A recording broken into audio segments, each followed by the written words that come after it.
Tolta una gru e ne ritorna un'altra, ma questa volta veramente operativa. Partono infatti i lavori di ristrutturazione e rinnovamento dell'ex macello. Sentiamo cosa ci dice l'assessore Viero in merito. Cominceranno le prime opere propedeutiche per iniziare i lavori, quindi la pulizia dell'alveo, il rifacimento degli intonaci, quelle lavorazioni diciamo più semplici dove non necessita ovviamente l'installazione della gru.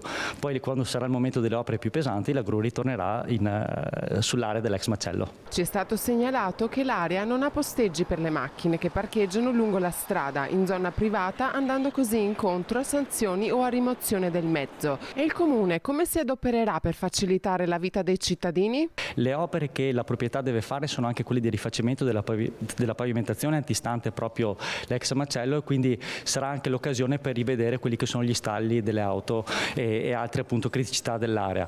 Quello che devo aggiungere è che tra le lavorazioni c'è anche la pulizia dell'alveo attraverso il taglio delle piante. La proprietà si è anche resa disponibile ad ampliare il raggio di azione. Le prospettive sono che nel giro di un anno la parte esterna dell'ex macello e quindi la terrazza sul Brenta venga messa a disposizione dei bassanesi e dei turisti. Le opere, quelle compensative, quindi che hanno reso possibile l'autorizzazione di questo intervento, sono la realizzazione di questa terrazza a sbalzo verso il fiume che diventerà appunto un percorso pedonale, la rampa di accesso all'alveo e ovviamente questa parte qui che vedete colorata in maniera diversa rispetto alla strada è quella oggetto del rifacimento appunto della pavimentazione.